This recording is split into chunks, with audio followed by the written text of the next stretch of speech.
Good afternoon, everybody. Thanks for being with me today.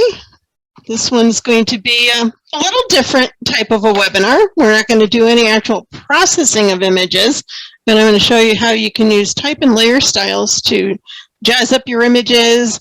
You can use them to create scrapbooking pages. You can do cool framed art. I'm going to show you lots of different ways you can use type. And so let's get with it. Just as a little aside, we are getting some rain left over from the hurricane. Nothing too serious. Hopefully we won't. But just in case we lose power, you never know around here. We do live in a somewhat rural area. Give me a few minutes to see if it comes back on. Sometimes we just get a little blip. But if something should happen that we lose power, I will reschedule the webinar and let everybody know. So, but let's hope not. Fingers crossed. Alrighty. So let me jump right in here. Let's close this guy. Open our first image. All right. So this is an image. I know some of you on the session today have been to some of our Barns and Backroads workshops, and this is usually one of the first locations we go to, our first day out shooting. It's only a couple miles from our house, and I love the different weather and stuff that we get here. So we're going to add just one word up here. I decided to add the word reflections. So with the type tool, which is the one that looks like the letter T on your toolbar, and I'm just going to use the horizontal type tool.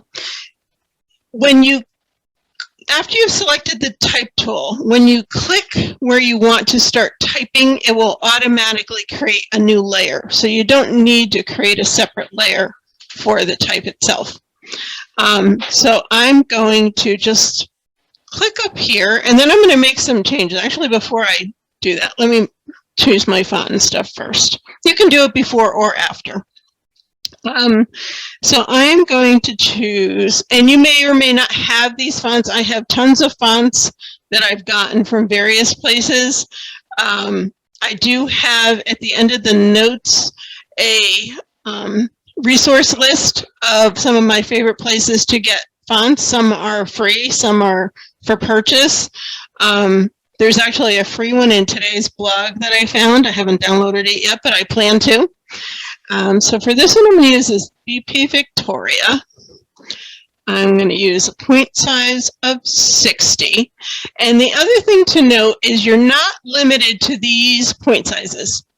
You can see one of the previous ones I used 350 point. It depends on what you're doing and where you want it to go. And you'll see me modify that as we go along. But we're going to start with 60. And then we want to choose a color for our type. So we're going to use this box up here at the top, and that's going to open our color picker, and that actually becomes also your foreground color.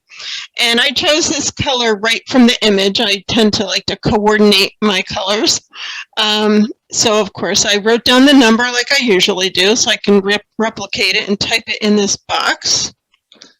4D2. So it's this really pale yellow, very similar to the top up here. And we'll say OK. And then I'm going to click about where I think I want my type to be. Usually I work with centered unless I know I want it flush left or right. It just makes it easier for me, but that anyone really will do in this case. And I'm going to type my word.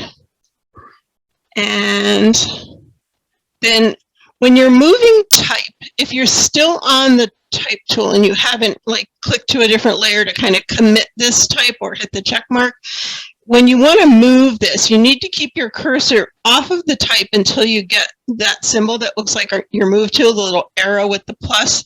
Then you can click and drag your type around. If you have already committed the type, you can either double click to re-highlight it and move it, or if you just want to move it, you could use the move tool, and then you would just click on one of the actual letters. Make sure you click a letter and not just the blank area, and you can drag it around. Okay, so that is our word. Now, I decided once I typed that, maybe I didn't really like that font so much. So we can change that. And just for those of you who don't know my background, I used to be a typesetter and graphic designer before desktop computers, so I'm a little bit of a type nerd. I love typefaces. I love working with type, so you'll hear me use some type terms along the way, and I'll make sure I explain those for you. So I'm going to change this font, I'm going to double click it to highlight it, and then we can just go back up to our font list and choose something different. So I'm going to switch to Allura. Now this particular font is a much smaller profile, so I'm going to want to up that point size because 60 is way too small right now. So here's where we can type it in, because this only goes to 72 point, which by the way is an inch high. Back in measuring in points and picas in the old type days. So I'm going to make this 100 point. So I'm just going to type it in, and you can tab and commit, and there you go. And again, I can still move this. I'm on the type tool, so I can just click it and move it wherever I want it to be. Yes, and thank you, dear. My husband just made a comment. Once you have the bounding box with the move tool, if you're not sure exactly what point size you want, you can grab the corner and just stretch it. And you'll see the point size will change once you click back to the type tool. It'll tell you now what point size you're at. So that is another way of doing it as well. So you don't have to be precise when you first add in your type. So now we want to add our layer styles, which is what gives everything a better look. Because that just on here, no matter what color I did, even if it was a darker color, would just kind of look blah to me anyway. So now we're going to open, oh, before we do that, another little thing with certain typefaces, especially with script faces, which I like to use a lot. I'm going to zoom in so you can see it. You'll see how sometimes the letters don't quite line up properly. This one is actually too close because it's probably got a setting from what I used before. Usually they'll be spaced further apart, and you'll see that on other ones as we go. So we want to adjust that. When you're working with the space between letters, the technical term is kerning, K-E-R-N-I-N-G. You're going to kern these letters to get the spacing the way you want it to be. So these are definitely too tight. So the way we do that is we're going to open our character panel, which I have my little things I use all the time docked over here. If you don't, you would just go to Window and Character, and it would open the same panel. So you can see that between this V and the A, I'm at a -50 because I was doing that with a different font. So I'm going to click in here to highlight this whole word, and we're going to change this back to 0, and you'll see where it would have started. So let's click that. So you can see how now they're not close enough, okay?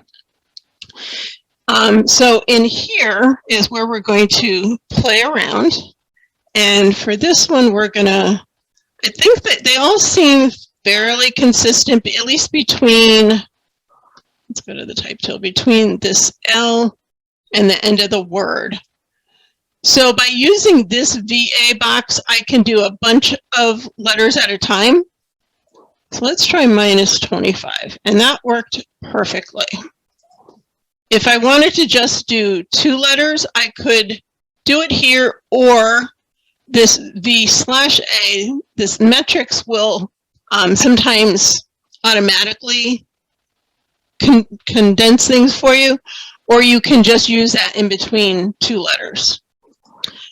So that worked here. And then the other thing with some fonts, especially with scripts, sometimes when letters join, like this F and the L, they have what are called glyphs. And if you've ever looked at fonts online or purchased fonts, you may have seen these. And what they are, and I'm going to open my glyphs panel. Again, just go to Window and Glyphs to open this up. And then we're going to double click so that we get the right font in here. These are like your normal default letters, which is what we typed with. But if you come down to the bottom, some fonts, not all, will have options of combinations of letters. And I'm pretty sure this one did. Where did it go? There should be the F and the L. I always love when it was there and I did it earlier. Basic Latin, Latin 1. No. Basic Latin is just, let's do entire font, just in case. Maybe that's why, maybe it defaulted to that. So let's see. There we go, way at the bottom. Thanks, dear. So that's why I keep them around. Okay, so what I want to do, you can see this FL, it has like a combination type of a stroke rather than the way that it is just by typing the separate two letters. So I'm going to highlight those two letters and then go back down to that glyph and just double click it. And it's now replaced those two letters with the F and the L. So I don't have to kern in here because those are automatically done, but now I do need to readjust between the L and the E. So I'm going to do those two and go back to my characters and do that -25. So it seems like you're doing a lot to these letters, but it will make your wording look better and read better in the long run. So once you get used to doing it, it's really not hard. It's just something to kind of think about as you're doing this. Okay, so now we can do our layer styles. So to do layer styles, we always want to double click over to the right of your layer in the blank area. You don't want to double click on the T because that's just going to highlight your word. And you don't want to double click on the name because that would just rename your layer. You always want to double click in the blank area. And that's going to open up your layer styles box. Okay, for this one, what did I do first? First, we're going to do a bevel and emboss. And I like to do that quite often to my letters. It just gives them some depth and makes them not look so flat on the page. So if you click the checkbox, you also have to make sure to highlight that row to get the proper controls in the middle. Otherwise, you won't be able to change anything. And it's going to come up usually with the last thing you did, but we can always change these. So this one, I like to do emboss, and you can see there's a couple here. Actually, sometimes I like the inner bevel. It kind of gives it that 3D kind of a look. Smooth. For depth, I'm going to use 115, and you can just move your slider and see what looks good, or since I have my number, I can type it in. I usually go up with the bevel, and then we're going to play with the sizes. This one we're going to use 13. And soften. I like to soften it a little so it just makes that area between the highlight and the shadow not so harsh. And I'm going to make that 13. And then for the angle, both when I'm doing my drop shadows and the shading, I like to use 135 most of the time. It brings your light from the upper left to the lower right. And that's generally all I change down here. So you can see now we have a little more oomph to our type. Okay. Yes, you can change the color. I will show you that momentarily. Good question. Okay, so the next thing I want to do is add a stroke. I say that's too big because it's remembering what I did before. So we're going to click, again, highlight that row to get the different controls here. We're going to click on the color, and I took this out of another area of the image. D693B. Say OK. And then for this one, I want to use the size. I only want it to be like 6 pixels.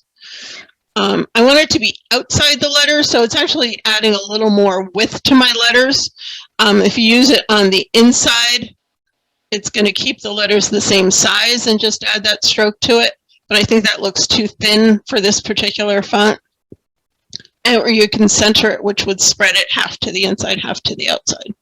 But for this one, I'm going to go with the outside, leave my blending mode at normal, opacity 100%. And then lastly, I want to do the drop shadow. Again, I like blending mode. Usually I leave it multiply.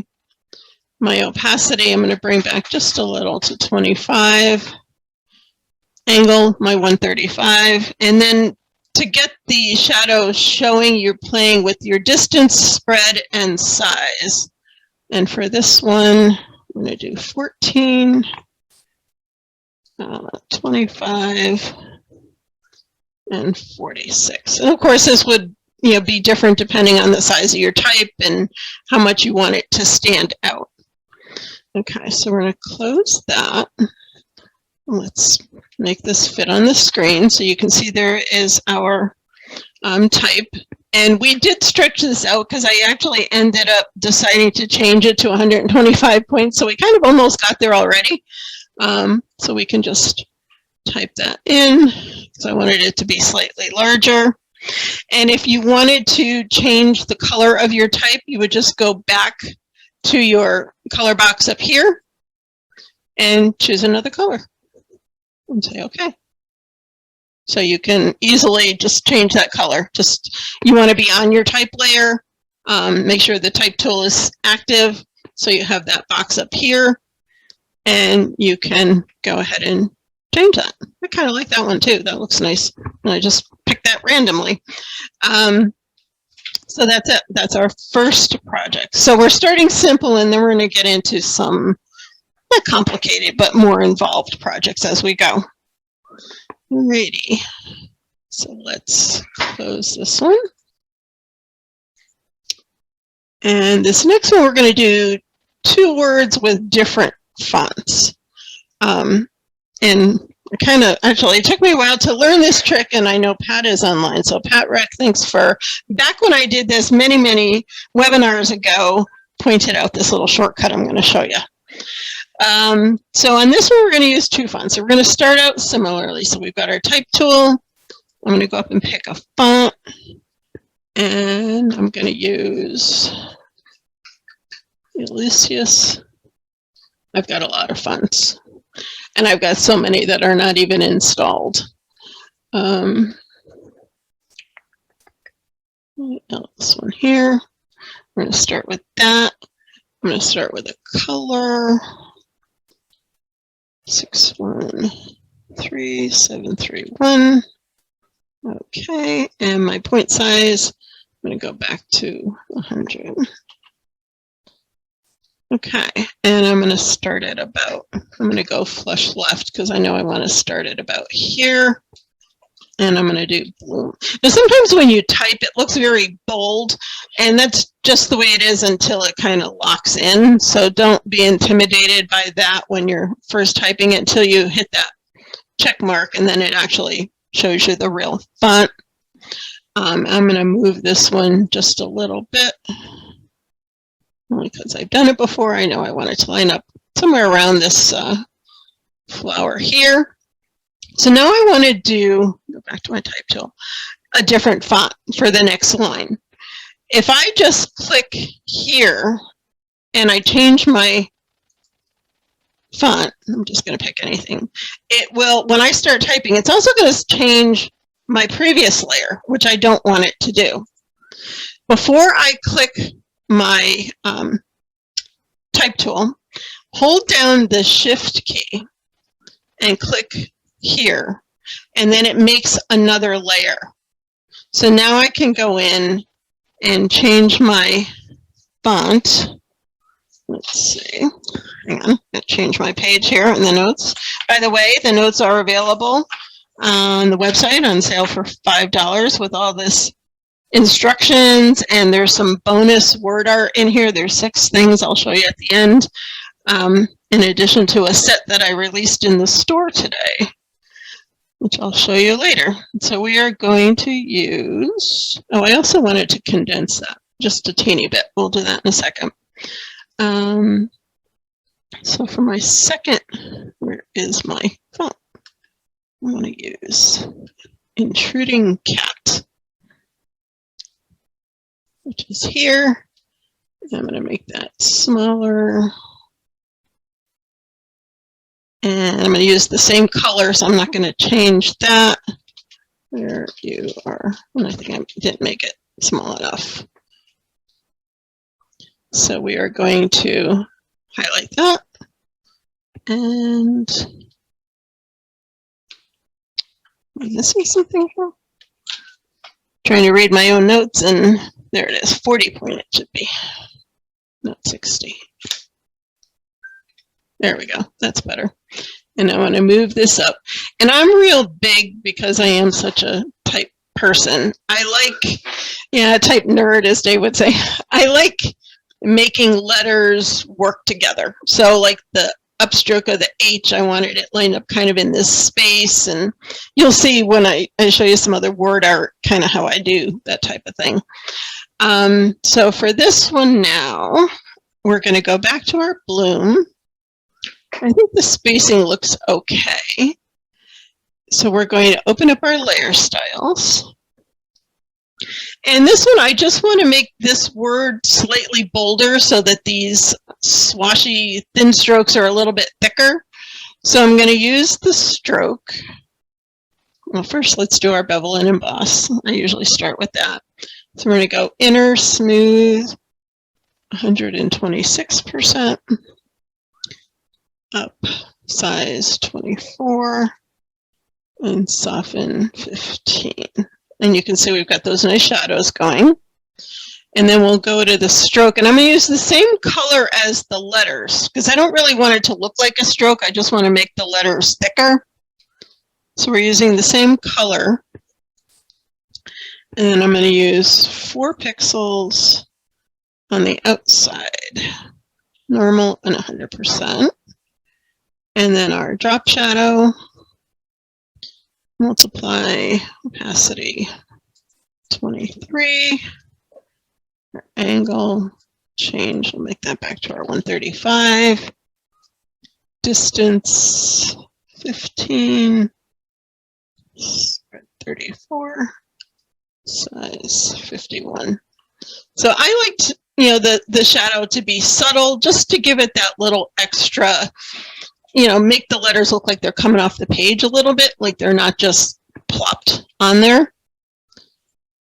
So that's the first word. So now we've done our layer style here. Rather than recreating the whole layer style for the second layer, we can copy this layer style. So I want to go over here in that blank area again, right click, copy layer style, select this layer, over here in the blank area, right click, paste layer style. Now because this font is smaller, let me zoom in so you can see it, we're just going to open it up and make a few changes, but it saved us having to kind of do the whole thing from scratch.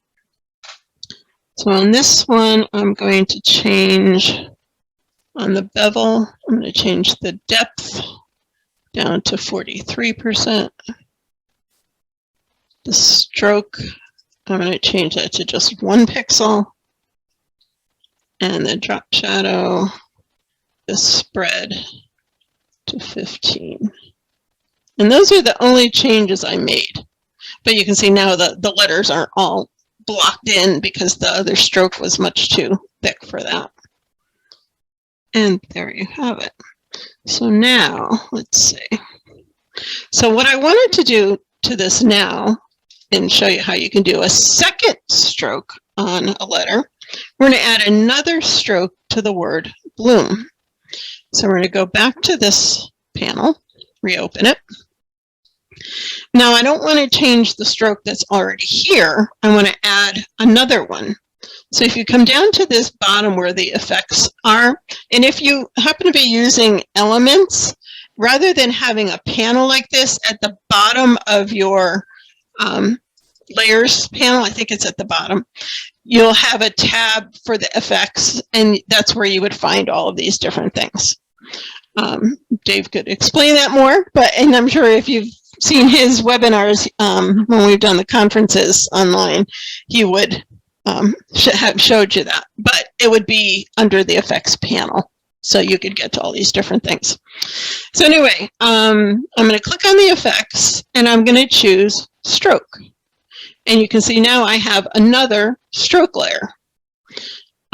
So we're going to change that one to a different color. So I'm going to click my color box, make this a 4939 A, and we'll say OK. And I'm going to make my size 13 pixels. And I want it to be outside. You can see what happened when it was inside. And I'm also going to, because I'm not sure I'm seeing the first stroke layer, I find if I drag this one down, come on, oh, got to use the arrow. There you go. So now you can see our original stroke that just made the letters wider, and now this one that we just added. So you really want the first one on top, and then kind of opposite, we do layers, you know, when we're over here. So you actually want it to go down. And then that would be it. And we can do that to our other one as well. So we'll say OK. And again, because we made a change to this, we could actually copy that again and move it up here if you wanted to, or you can just reopen this one and add that other stroke. I'm going to move it down, change our color, A4939A, and this one we want the size to be 8 pixels on the outside. And there we go. So you can add as many lines of color as you wish. You're not limited to just the one. Alrighty. Let's see. Let's see if we have any. Candace asks could this be turned into an action for more projects? You could. You could record these steps and make it an action. Definitely. I tend to like to do different things on every one, so I haven't done that. But if you had a bunch of things that you wanted to do all the same way, you definitely could do that. How would you insert a short poem? You would have to type it. You could copy and paste words, though. If you had it in a Word doc, you could copy it and paste it once you got your point size and everything set up. I have done that. So you can do that as well. Meredith had the question and answer. Let's see if we have a question. Okay, there's a couple over here in the question and answer box. Just as an FYI, if you wouldn't mind typing your questions in the chat box going forward, it's easier to have them in one place, and it also records them with the recording. So how can I delete fonts I don't use? There is a way to do that. It's not actually in Photoshop, because when you install fonts, they're available to every program on your computer. You're going to go into the settings of your computer and look for fonts, and you can that's where you can add and delete your fonts. Helen says, how can I import different fonts into Photoshop? Again, yeah, when you import fonts, you don't actually do them in Photoshop. You have to go into the font menu, basically, in your settings, and then that's where you can install or delete. How did you get spec done stroke? I'm not sure what you're asking there, Judith. First word.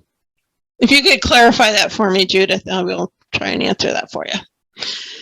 Okay, so let's see. We're already half an hour in. Lots to cover yet. All right, so for this one, I'm going to show you how to do transparent type. So if you want something to show up but be very subtle, I'm going to show you how you can do that. And I picked this image since tomorrow's September, and I love fall, and why not?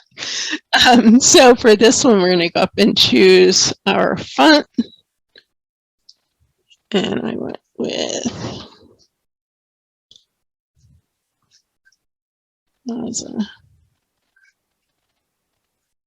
Should have picked things closer to the beginning of the alphabet. As a shadow. And I'm going to use 65 point. And we are going to make some changes, and then we're going to do centered. And I decided to start over here, and we're going to do happy. Oops, I wanted to make this white too. I can do that when I'm done. So happy fall, y'all, since we're down here in Tennessee. So let's click here, and we're going to do, nope. I always go the wrong way. FFF for white. And do, okay, so now that I've changed my color, the way we can change it, because I didn't highlight it, if you do Shift, Alt, Backspace. Nope, maybe not. Oh, I have to highlight it first, sorry. We'll do that when we're changing colors later on. So that is a way to do it, but we still have to have it highlighted. Okay, so now we have white type. And I'm going to show you why we wanted white in just a second. I'm going to get rid of the exclamation point.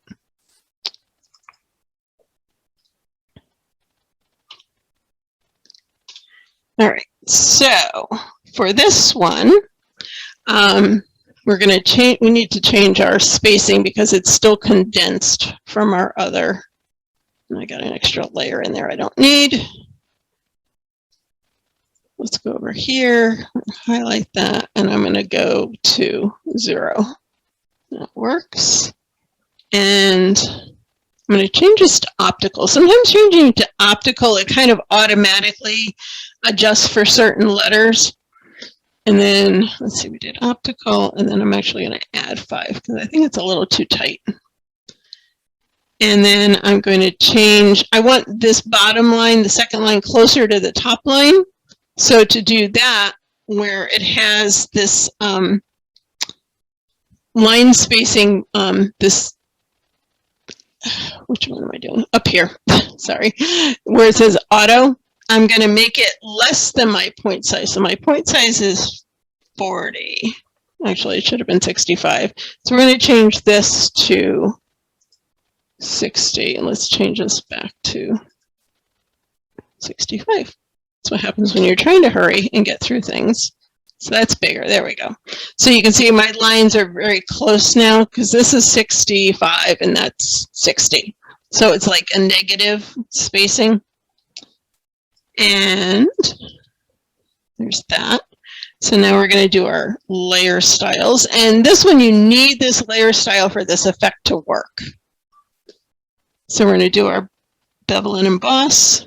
We're going to do emboss, smooth, 126, up, 10, and 5. So, okay, we can do, let's do our 135 here. Say okay. Now the way we make this transparent is to change the blending mode of this layer, just like we do when we're doing textures and things. Instead of normal, we're going to make it multiply. And what that does is make white type disappear. So you're only seeing the actual shadow is what's showing up for these letters. Okay. So that's how you can do transparent. So then I decided to make them stand out even a little more. I reopened this panel and went back to my bevel and emboss and adjusted these a bit, made the depth a little bit more, and make the size a little bigger, just to make it stand out a little bit more, and moved soften back to 3. So now you can see the letters stand out more. And then you can also change the font and or the words. So I'm going to double click in here. I'm going to retype Happy Halloween. And I'm going to move that over. And I changed my font to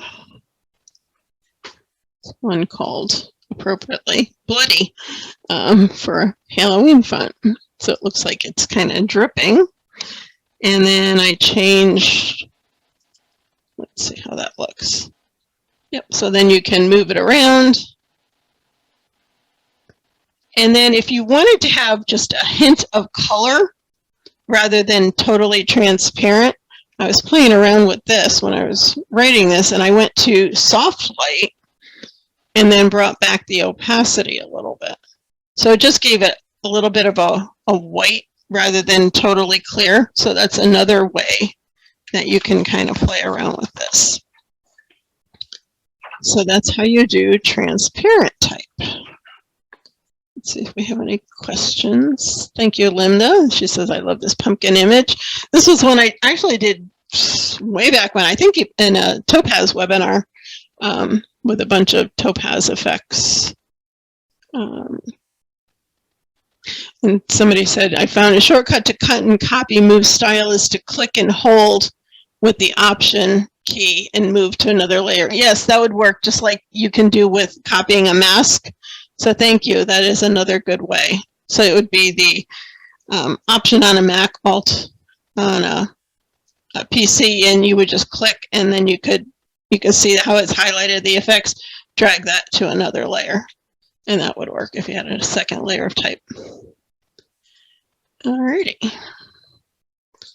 So next, we're going to use a gradient on our type and do some rules around it. So for this one, let's see, get on the right page here. Skip the whole page of notes. All right, so for this one, we're going to go back to our type tool. We're going to choose Californian.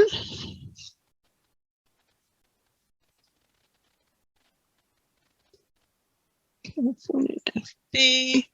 I'm going to do 125 point. We're going to leave it at white for now. And I'm going to type kind of in the middle. And I'm going to type Sedona. And I'm going to move this. So first I'm going to open the character panel, which is open. In this case, I don't want to tighten the letters. I actually want to spread them out a little bit, kind of like a poster look. So we're going to highlight them all. And instead of a -5, I'm going to do a +75. And then, so that's that. So then we can move this. So when you move it, if once it's centered, you get that little pink line that pops up that lets me know it's perfectly centered on my image. And now we're going to do our layer style. So we're going to open this up, but instead of doing our typical embossing and things, this time we're going to use a gradient overlay. So what I wanted to do, well, it's actually remembered the colors that I just did when I was writing these instructions, but to get that, I chose colors out of my image. So once you open gradient, you're going to click on this gradient bar, and it will usually be defaulted to black and white. So over here, to set your colors, you're going to click this left color box and then choose this color box at the bottom. And my color is already there. And I chose that again out of the rocks. And then on the right side, you would click on that color box and then this color box to get the color picker. And that is my color for that side. And then it automatically applied that gradient, and the lighter color on the right starts at the top and goes down. Now, if you wanted to save this, say you were doing several images and you wanted to put Sedona on all of them, you know, you have a trip and you want to frame a few, you can save this. I'm going to call this Red Rocks 2 because I think I've already saved it, and just say new, and it will add it here at the bottom of your gradient editor. So that will stay right there and you can use it again. So now we can say, okay, here. And I wanted to add a line above and below the type. So I'm going to add a new blank layer. I'm going to choose my brush tool. And I went down to, or up to, in my legacy brushes, and then come down here to square brushes, because I wanted to have sharp edges to the edge of my line. And I want it to be 20 pixels, which there happens to be one. And of course, I figured that out just by trying it. So what I want to do is draw a line from the beginning of the S, just a little above it, to the end of the A. Now, once I click, before I start dragging my mouse, right now I'm holding down my left mouse button. I'm also going to press the Shift key. So when I drag my mouse over, it draws a perfectly straight line. And you can see it's brown, so it's a little hard to see, but we'll change that in a second.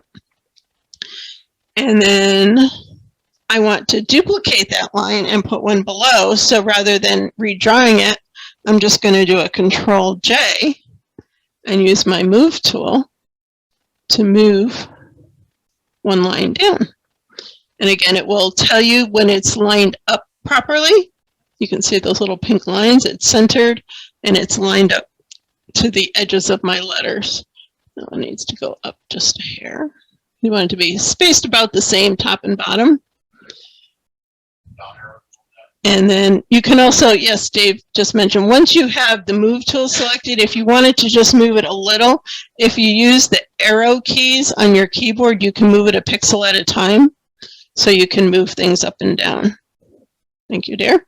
Yeah, I know I get frustrated with that. And so I want to make, since we went light to dark, I want to put the dark color on this top line and the lighter color on the bottom line. So I'm going to click on my color picker. I'm going to put in that darker color that we used, which was C96B54. And this is where I'm going to do, if I did Alt backspace, it would fill my entire layer with color, which is not what I want. I only want to put color on the pixels that have color, keep the transparent transparent. So it's Shift Alt backspace on a PC. On a Mac, it would be Shift Option Delete. And then we're going to go to the other line. I'm going to change my color to FFB 0. And that was our lighter color. And same thing, Shift Alt backspace. And there are our word and the line. So now I just want to do a drop shadow. I'm not going to do anything else to this one. So I'm going to click on my Sedona and reopen this, add the drop shadow, do multiply black 35, and I'm going to use 15, 34, and 51. And say OK. And again, I'm going to do, I don't really want to copy the gradient too, so I could copy the layer style and select both these layers, paste it, and then just turn off the gradient. So I'm only getting the drop shadow. And there we have it. And let's see if we have some questions. Hang on, I gotta scroll down. Can you show how to add colors to the gradient? Yes, I will show you that again. Hang on. And the two lines above and below Sedona, they're not together. I did them on two separate layers. You could do them on the same layer, but it would be harder because I wanted different colors, so that's why I kept them on separate layers. And so when you're in the, if we open this back up, to change the colors of the gradient, when you click on the gradient here and get your controls, you're just going to click in the color of the current gradient. Like I said, normally it will default to black and white if you haven't used it. And you can either choose preset ones, I've got tons in here, or you just create by clicking in this box below it and then clicking the color box to open the color picker and do that for each side. And you could have multiple colors if you wanted to. They don't have to be in the same color family. That's just what I decided to do for this image. And let's see. If you want the same effects for all the text line layers, could you put them in a group first so you don't have to copy to each layer? You could do that. You could group them. Usually, like I said, because I'm going to paste it to 2, I would just highlight both and then do the paste that way. But like with most things in Photoshop, there's more than one way to do it. So if you're used to doing that, absolutely, you could definitely do that. Alrighty, so let's close that one. So I'm going to show you how to create a piece of word art of your own. And this is also how you could create a watermark for yourself just by using type on a transparent background. Now, when you're working with type like this on a transparent background, if I'm looking at it and working on it a lot, this checkerboard really bothers my eyes. So I tend to like to add a blank layer below it, and I held down my control key before I hit the new layer option, and then I'm just going to fill it with white. Just for me personally, it's easier on my eyes. You could make it any color you want if you want to do that, but it works that way better for me. So I usually create my word art with black and then change colors as we go. So you can see that these, I use 2 different typefaces, and because I wanted to be able to move the family and the forever where I wanted them, I did them on separate layers even though they're the same font.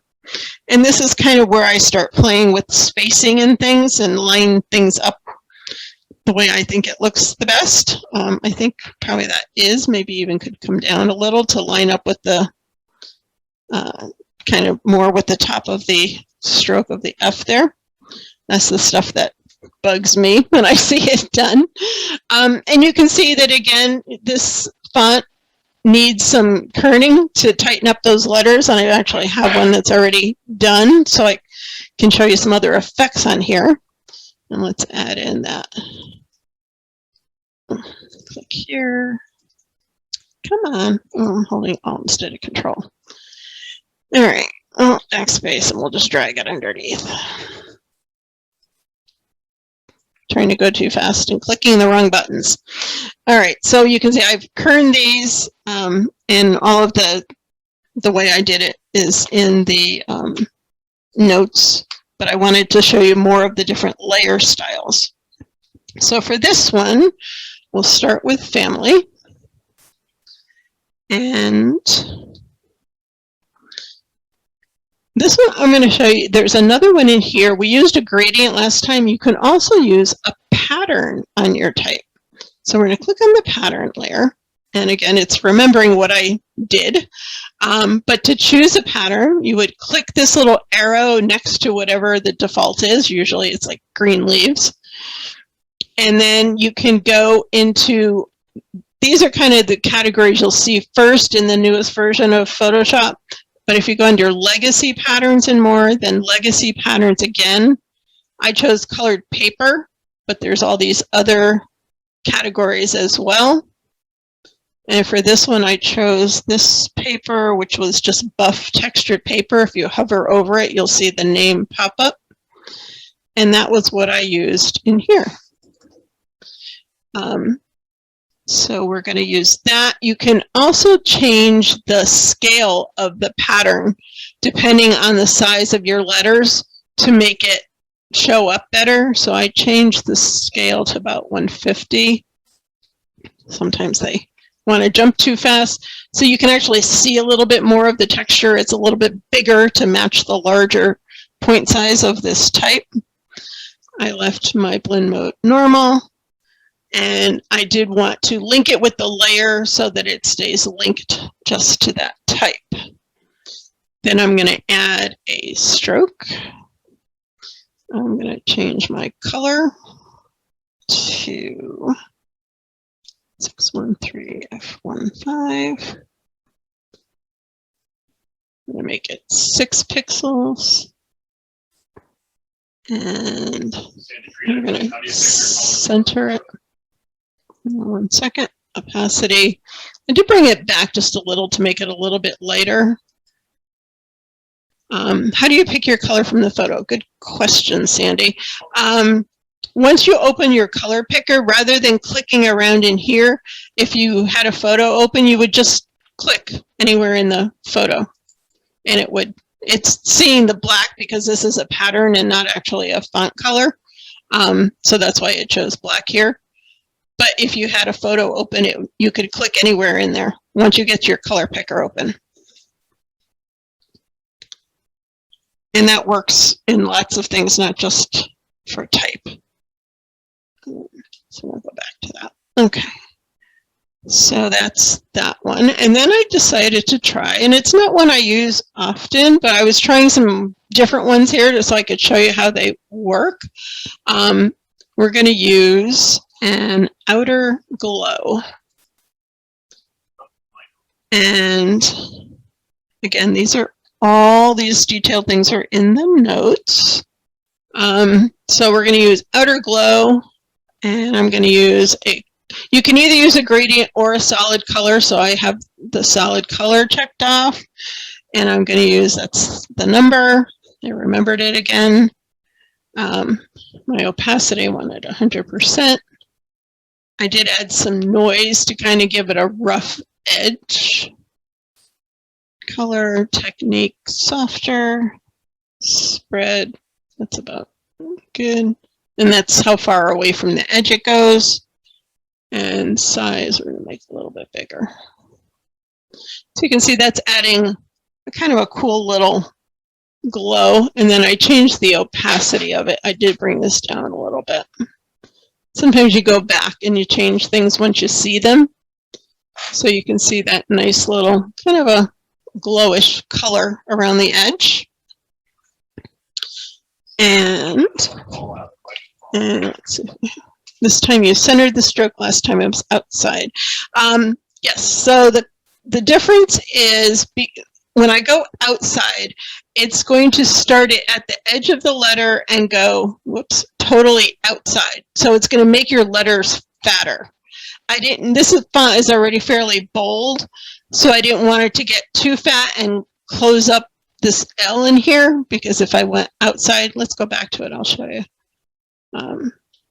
So if we went with the stroke and we went inside, see how that's more space because now it's totally on the letters. If I went to outside, there's hardly any space in there. So it made the letters really fat. So kind of like a compromise is if you center it and it's a little bit of both. So half of the stroke is on the inside of your letters and then half is around the outside edge. So that would be why we would do that. And it's going to be different depending on your font, on the size. You know, these I've done pretty big because this I'm making so that I could drag it into an image. So again, if we wanted to copy that, let's try doing the Alt and just drag it. So again, you can do it that way too, as well as copying it. And I didn't change the pattern here. How come? I guess I didn't copy the whole thing. I must have only copied something. Part of it. So let's undo that. We'll do it the other way. Let's copy that and paste it. There we go. So now we have the whole thing. And I think I moved my word a little bit. So that's how you can use some of those later different styles. Now I'm going to, let's click all these. We're going to clear these layer styles. I'm going to start over again. And I'm going to show you a couple other things you can do. First, I'm going to change the color of this type to E04A. And we're going to do Shift Alt Backspace. backspace. Okay, so I'm starting with this because I wanted to illustrate using an inside shadow as well as the drop shadow. So we're going to click on our family. We're going to select inner shadow. And that's going to really kind of give your type a 3D type of a look. So I did black 40. Let's make that our 135. There we go. 7, 10, and 9. And then we're going to do the drop shadow. And it's going to be similar numbers. So I'm going to go to normal, opacity 40, angle, and then I want 13, 4, and 9. So you can see now we have the inside shadow and the drop shadow that kind of balance each other. It really gives it a little bit of a 3D look. So this works well if you want to use a lighter color type and have it stand out from like a darker image. So that's how you would do that. And let's see. So if Judith asked about the second stroke, what we did was we added, once we had one stroke, you click down here and select stroke again, and you'll get a second line. And you could turn that on, and that would give you the second stroke. So you can see there's 2 different ones there. So I'm going to show you, you can also create word art for framing. And this is a piece, I'm not going to go through all the steps, we're almost out of time. We're going to go over a couple minutes, so just hang with me. But just to show you the types of things you can do, and you could do this either with a photo, or this one I happen to use clip art. And I made this to hang in our house. The blue lines are guidelines because this was a canvas and I had it wrapping, so I wanted to, that's how I measured it out. So it's a 16 by 20 canvas, and I had seen this quote on something in the store, and I decided to customize it and add the "in Tennessee" to our new home down here. And again, this is just the same type of thing, angling the type, but choosing different typefaces and just kind of putting it all together. You can see all the different layers, and I just closed down all the effects, but they're here. And this was clip art, and then I had to add to the edges, and I added a texture over it to give it a little more grunge, which I love. So we did that. And then this last one, this one I did in webinar 5, so I'm not going to do it now. You can go back to that webinar and see how I did this. But again, it's the same type of thing. I chose this green out of the image, and then did a quote that I had seen.